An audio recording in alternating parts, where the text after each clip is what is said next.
বাংলাদেশের রাজনৈতিক প্রক্রিয়া শক্তিশালী করতে যুক্তরাষ্ট্রে নিবন্ধিত প্রতিষ্ঠান ডেমোক্রেসি ইন্টারন্যাশনালের জন্য সরকারি তহবিল থেকে $29.90 মিলিয়ন, যা প্রায় 365 কোটি টাকা বরাদ্দ করা হয়েছিল। যুক্তরাষ্ট্রের আন্তর্জাতিক উন্নয়ন সংস্থা এবং যুক্তরাজ্যের অধুনালুপ্ত আন্তর্জাতিক উন্নয়ন সংস্থার অর্থায়নে পরিচালিত বাংলাদেশের রাজনৈতিক পরিসর শক্তিশালীকরণের এই প্রকল্পে ধাপে ধাপে অর্থ ছাড় করা হয়েছিল। যুক্তরাষ্ট্রের সরকারি দরপত্র, অনুদান ও সহায়তা পাওয়া প্রতিষ্ঠানগুলোর সেবাদানকারী প্রতিষ্ঠান হায়ারগভ নামের একটি প্রতিষ্ঠানের ওয়েবসাইটে এ তথ্য পাওয়া গেছে।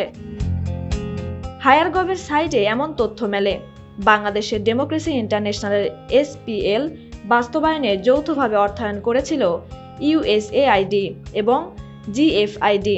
5 বছর মেয়াদী ওই প্রকল্পে অর্থায়নের জন্য যুক্তরাষ্ট্রের আন্তর্জাতিক সহায়তা সংস্থার সঙ্গে যুক্তরাজ্যের আন্তর্জাতিক উন্নয়ন সংস্থা পৃথক একটি চুক্তি করেছিল। পরে প্রকল্পের মেয়াদ প্রথমে 2 বছর আর সর্বশেষ 10 মাস বাড়ানো হলেও ডিএফআইডি তাতে অর্থায়নের প্রক্রিয়া থেকে সরে আসে। প্রসঙ্গত, 15 ফেব্রুয়ারি ডিওএজি তাদের ভেরিফাইড এক্স হ্যান্ডেলে জানিয়েছিল, বাংলাদেশ, ভারত সহ বিভিন্ন দেশে নানা প্রকল্পে অর্থায়ন বাতিল করেছে যুক্তরাষ্ট্র। বাংলাদেশের রাজনৈতিক পরিস্থিতি শক্তিশালী করার লক্ষ্যে নেওয়া প্রকল্প স্ট্রেনদেনিং political landscape in Bangladesh A $29 million অর্থায়ন বাতিল করা হয়েছে।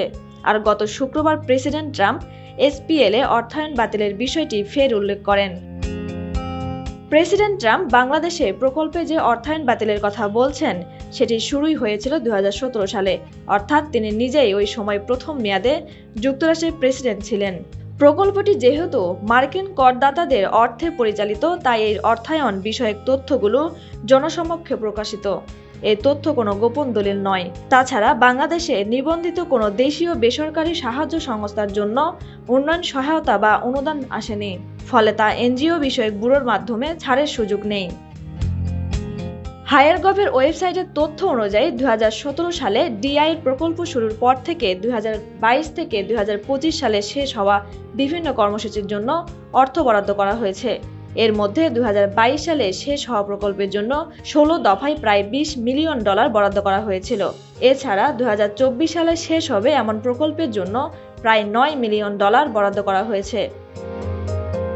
হায়ারগভের তথ্য অনুযায়ী 2017 সালের মার্চে চুক্তি সইয়ের পর এসপিএল এর প্রকল্পের বাস্তবায়ন শুরু হয় মার্চে।